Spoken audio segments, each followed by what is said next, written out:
Hello everyone and welcome back to the third part of this Exchange patching series. I would like to start by thanking you all for your views and suggestions. I genuinely appreciate all your feedback. It really helps me continuously improve the quality of my content. Without taking any more of your time, let's dive into what we'll cover in this video. In the first two videos of the series, I demonstrated two different approaches to patch your Exchange servers. Part 1, which demonstrates patching without putting the Exchange server into maintenance mode, while Part 2 demonstrates patching with the server successfully entering maintenance mode at the start and exiting maintenance mode at the end of it all. If you haven't seen those videos yet, I highly recommend watching them. I'll include the links in the description of this video. We will begin by executing SetupAssist to determine if this Exchange server needs any attention before we proceed. If you're new to SetupAssist and are wondering what it is, please refer to part 1 of this series where I have covered it in detail.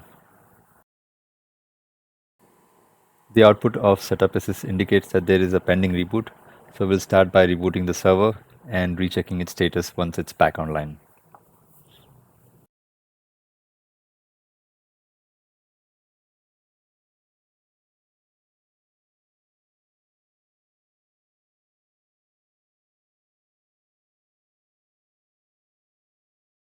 After the reboot, everything looks fine.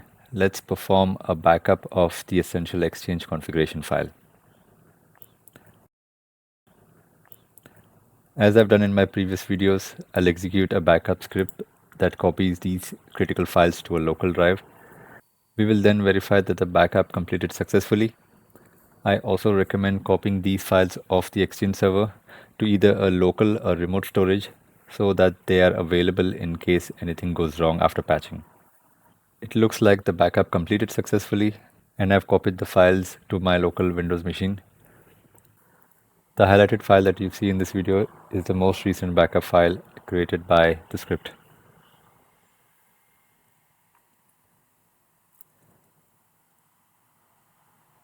With the backup verified, we can now proceed to put the Exchange server into maintenance mode.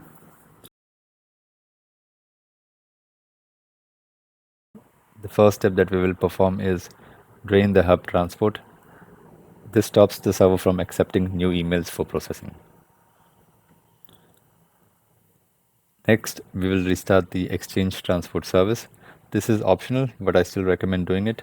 In my experience, restarting this service speeds up the draining process and ensures that the hub transport transitions more quickly into its drained state. Let's check the transport component status. Yes, this is the desired state. Next, we will redirect queued messages from this Exchange server to another server in the same site or region. Checking the queue confirms that everything looks good. Before finalizing maintenance mode, let's inspect the current state of the components.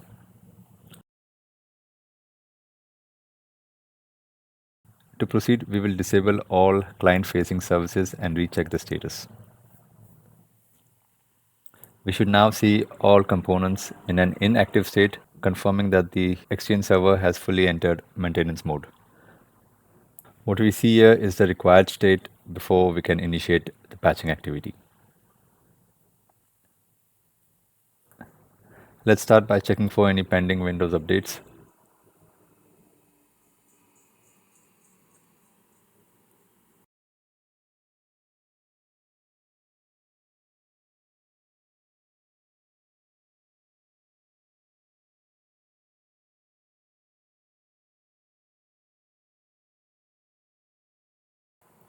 As we see, there are 2 updates available, so we will hit install now.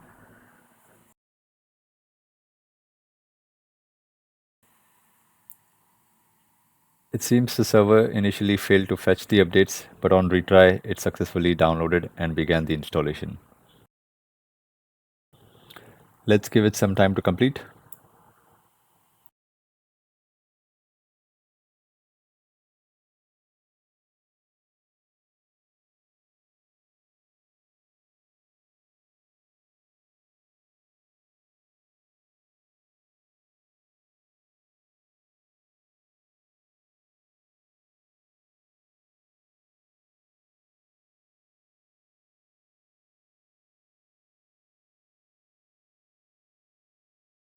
Once installed, the server needs a reboot, which we will perform now.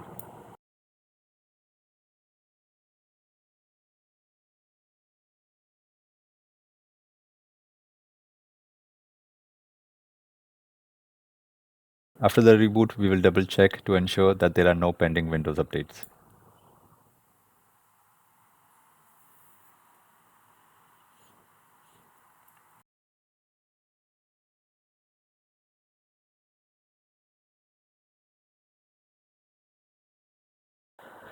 Now that the Windows patches are complete, let's review the Exchange build number.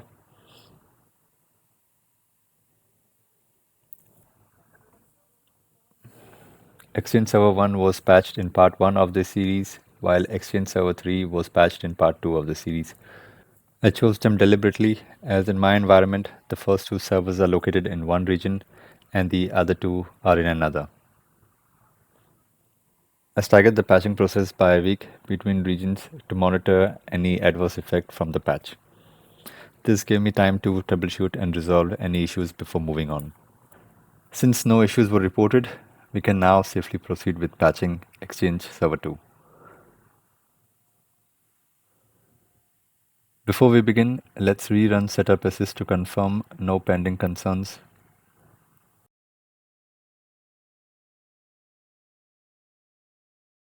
It shows a reboot is required, once again highlighting the importance of using SetupAssist. I've explained this more in detail in part 1 of this series, and I highly recommend to check it out. Since this server is running on an older build, let's download the latest Exchange release from Microsoft, which we will use to update the server later in this video.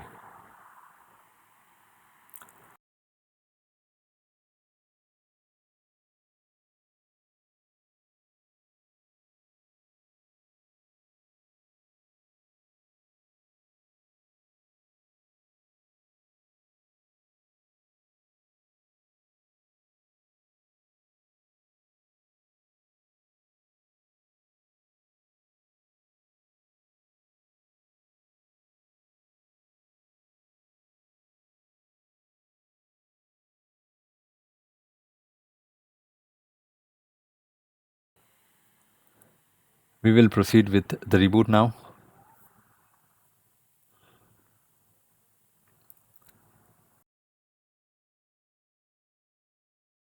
After the reboot, let's verify that the server remains in maintenance mode.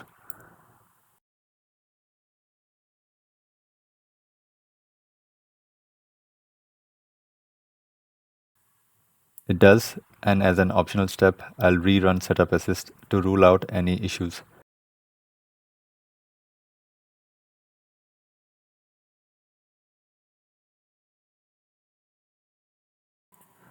Everything looks fine. Let's now proceed with installing the Exchange hotfix. First, let's launch command prompt as an administrator. Next, let's execute the installer we downloaded from the Microsoft Exchange page.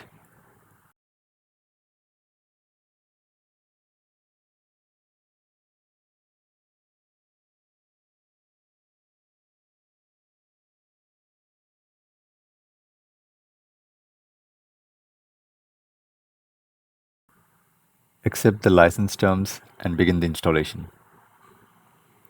This process may take some time, so let's be patient.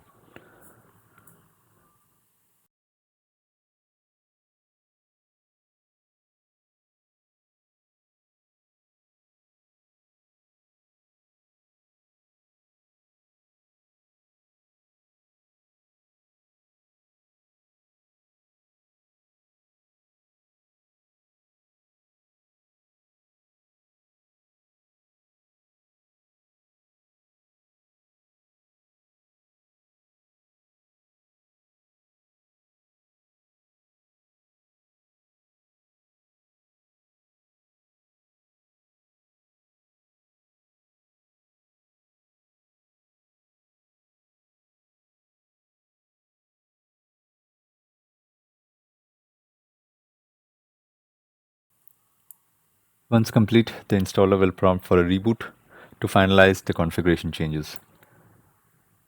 Let's go ahead and reboot the server. After the reboot, we will verify that all the patches were successfully applied. First, let's check the install update section and the update reflects correctly. Next, open the Exchange Management Shell as an administrator and run SetupAssist.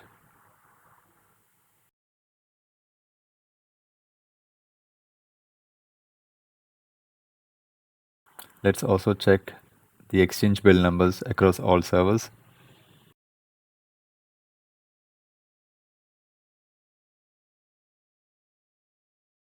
Exchange Server 2 now reflects the updated build number.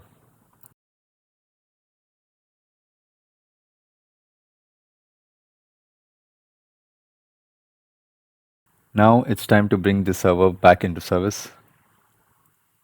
For that, we will reactivate server-wide components,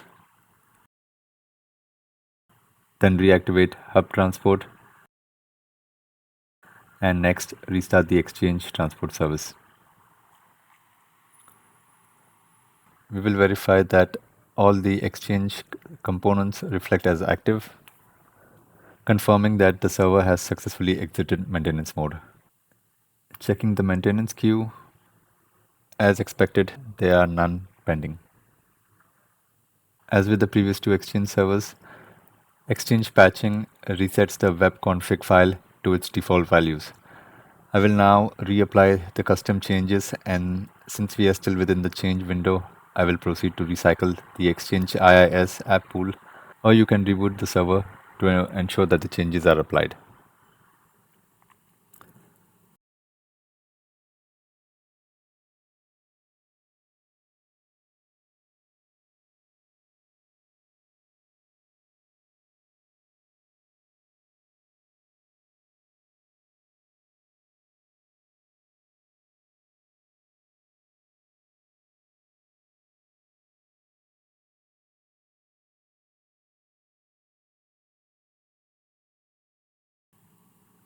This wraps up the third part of the Exchange patching series.